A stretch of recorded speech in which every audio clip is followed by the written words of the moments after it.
ये बात 1980 के दशक की है। चंदनपुर की पहाड़ी के नजदीक राजनगर नाम का एक गांव था। उस गांव में प्रीतम और लाली का परिवार रहता था। प्रीतम और लाली की शादी हुए 3 साल बीत गए थे, पर उनकी कोई संतान नहीं थी। वजह थी उनकी गरीबी और वक्त। प्रीतम के पास छुट्टी के लिए एक दिन का भी वक्त नहीं निकल पाता था, क्योंकि उसे रोज कड़ी मेहनत करनी पड़ती थी। पूरे दिन मेहनत करता था, तब जाकर घर की दाल रोटी खाने के बराबर पैसे आते थे उसके पास।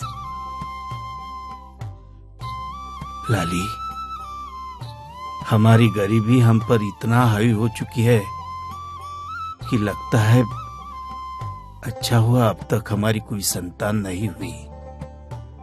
उसका पालन पोषण कैसे करते वरना। हाँ, ठीक बोल रहे हैं आप। अभी खुद का पेट भरने का ठीक से प्रबंध नहीं हुआ, बच्चों को कैसे पालेंगे हम। तुम भी 3 वर्षों से अपने मायके तक नहीं जा पाई। मेरे मायके का क्या है, वह तो हम कभी भी जा सकते हैं। अभी आपका ख्याल रखना ज्यादा जरूरी है। हमारे भी अच्छे दिन जरूर आएंगे लाली, जरा सा धीरज रखना केवल। मुझे आप पर भरोसा है। प्रीतम जब काम पर चला जाता था, तब लाली घर के काम खत्म करके खिड़की के बाहर लोगों को निहारा करती थी।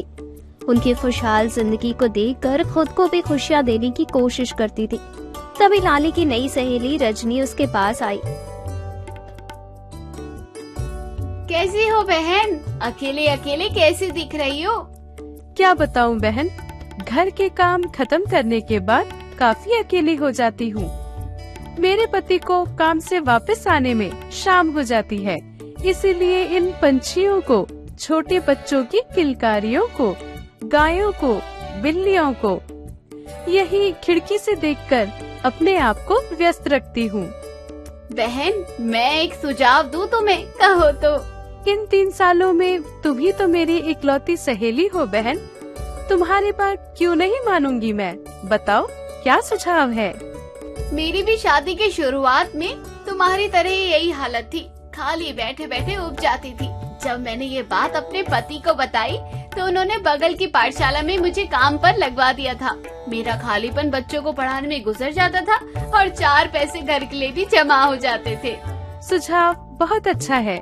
मैं आज रात ही अपने पति से इस विषय पर बात करती हूँ। शाम का पहर हो चुका था। प्रीतम पसीने से लथपथ काम से वापस आया। लाली, पानी लेकर आना जरा पीने के लिए। अभी लाई। ये लीजिए पानी, पहले इसे पीजिए, फिर आपसे कुछ बातें करनी है।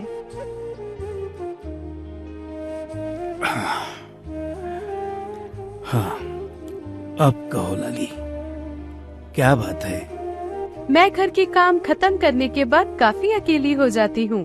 करने को कुछ नहीं रहता है। क्या मैं कोई काम कर सकती हूँ उस दौरान जब आप काम पर गए रहते हैं? ठीक है, अगर तुम्हारा मन है तो जाओ। गांव के पाठशाला में पढ़ाने के लिए पड़ोस की मास्टरनी जी मुझे कब से बोल रखी है।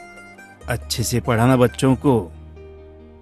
4 पैसे और आ जाएंगे हमारे घर में। अच्छा, ठीक है, जल्दी करो, बहुत भूख लगी है मुझे। ठीक है, मैं अभी आपके लिए खाना बना कर लाती हूँ। प्रीतम से काम करने की अनुमति मिलते ही लाली गांव की पाठशाला में पढ़ाने लग गई।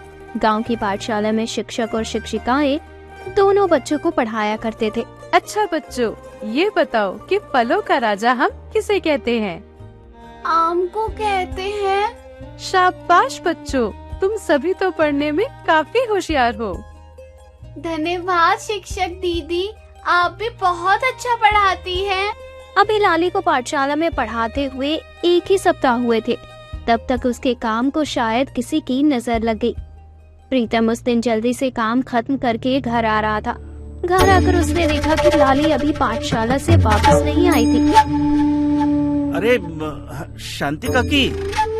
शांति काकी लाली और प्रीतम के पड़ोस में रहा करती थी। हाँ काकी, क्या लाली अभी तक वापस नहीं आई है? आती होगी बेटा, उसके आने का वक्त हो गया है। अब घरवाली को काम करने भेजोगे तो इतना सहना ही पड़ेगा। आज जल्दी आ गई तो देख भी लिए कि लाली कब तक घर के बाहर ही बैठी रहती है। प्रीतम को शांति काकी की बातें किसी ताने की तरह लगी, जैसे वो नहीं चाहती हो कि लाली काम करने घर के बाहर निकले। इसलिए वो चुप रहा और लाली का इंतजार करता रहा। लाली भी कुछ ही मिनटों में वापस आ गई। अरे, आप आज इतने जल्दी आ गए? क्यों? जल्दी आकर मैंने कोई गलती कर दी क्या? अरे, आप ऐसे क्यों बोल रहे हैं? आज पाठशाला में परीक्षा थी बच्चों की, इसलिए थोड़ी देर हो गई। ठीक है, कोई बात नहीं, लेकिन जल्दी आया करो अपने समय पर। शांति काकी की बातों का भड़ास प्रीतम ने पूरा लाली के ऊपर निकाल दिया था। अगले दिन काम पर जाते वक्त प्रीतम को संजय मिला। वो उसी के साथ मजदूरी करता था। अरे अरे मित्र, कैसे हो? अच्छा हूँ दोस्त, तुम कहो, कैसे याद किया आज? अरे कुछ नहीं मित्र, कुछ खास नहीं। दरअसल एक दिन पाठशाला के पास भाभी जी को देखा था, वो अकेले ही जा रही थी उधर। हाँ, क्योंकि वो वहीं पर बच्चों को पढ़ाती है। अरे अरे क्या क्या बोल रहे हो? हा? तुम्हारे होते हुए भाभी जी भी काम करने लग गई है। हा? गजब की छूट दे रखे हो तुम उन्हें। हा? क्या भैया? हा? प्रीतम संजय से बहस नहीं करना चाहता था, इसलिए वो वहां से भी आगे बढ़ गया। शांति काकी और संजय की बातें सुनकर प्रीतम लाली के बारे में सोचने को मजबूर हो गया। सोच की बंदिशें प्रीतम के सब्र के बांध को कमजोर कर रही थी। उसी वक्त मुंशी जी की बातों ने सारे सब्र के बांध तोड़ दिए।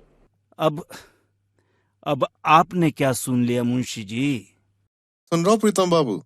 दो लोगों के परिवार में अब आपको अपनी तनख्वाह कम लगती है क्या, जो अपनी पत्नी को भी काम पर भेज दिया? हाँ, हटाइए इस बात को मुंशी जी, आज का हिसाब कर दीजिए आप। प्रीतम सबकी बातों को सुनकर बेचैन हो चुका था। उसे ऐसा महसूस होने लगा जैसे वो बहुत बड़ी गलती कर दी। अपनी पत्नी को पाठशाला में पढ़ाने की अनुमति देकर वो झुंझलाते हुए घर पहुंचा। क्या हो गया आपको? बड़े परेशान नजर आ रहे हैं। कुछ नहीं हो गया, जाने दो। मुझे आपका यूँ परेशान होना देखा नहीं जाएगा। बताइए ना, क्या बात है? मुझे कई लोगों से यह ताने सुनने मिल रहे हैं कि तुम काम पर क्यों जाती हो। लोग तो यहाँ तक बोल रहे हैं कि मैं अपनी पत्नी को पैसे कमाने की मशीन समझ रहा हूँ। क्या तुम मेरी बात मानोगी? क्या बात है, कहिए। आपकी हर बात मानना मेरा फर्ज है। देखो लाली, तुम बच्चों को पढ़ाने जाना बंद कर दो। लाली ने कोई जवाब न देते हुए सिर हिलाकर अपनी सहमति दी और खाना परोसने चली गई। उस रात लाली पूरी तरह शांत रही और यह सोचती रही कि ऐसी क्या गलती हो गई उससे जो वो कोई काम कर ली। अंत में सब कुछ वक्त के हवाले छोड़कर नींद में सो गई। सुबह चिड़ियों की चहक के बीच लाली के दिल में एक ख्वाहिश जगी, जिसे लेकर वो प्रीतम के पास गई। ये कुछ पैसे हैं जो मैंने बीते दिन काम करके कमाए हैं।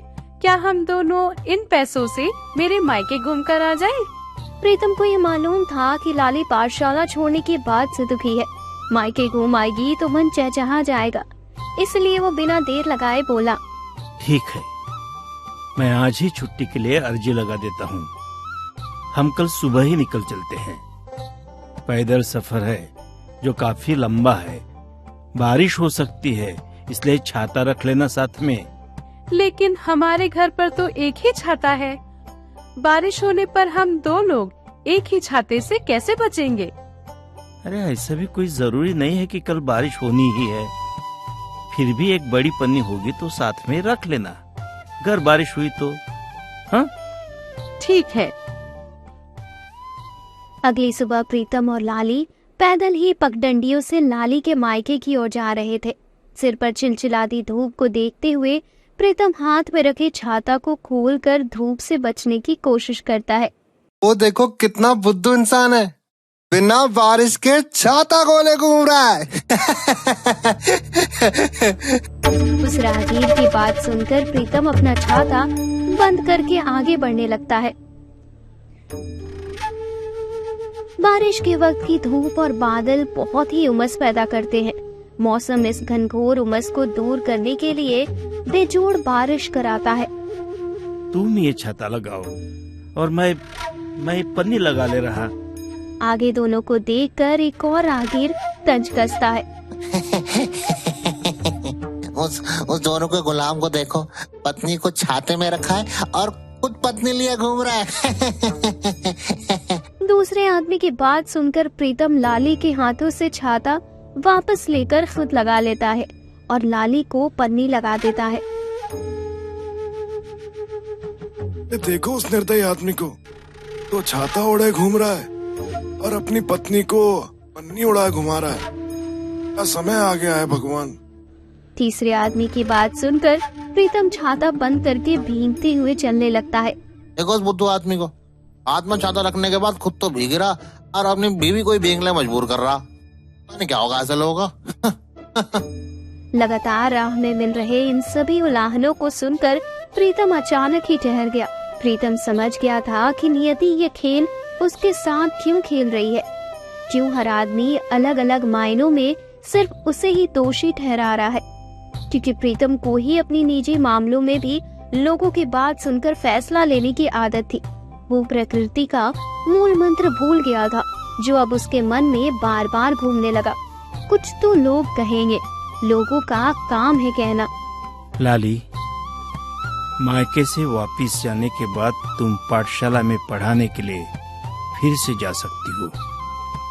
मैं समझ चुका हूँ कि तुम्हें काम पर जाने से रोककर मैंने कितनी बड़ी गलती कर दी है। लाली, मैं भूल गया था। कुछ तो लोग कहेंगे, लोगों का काम ही है कहना। तुम पाठशाला जरूर जाओगी।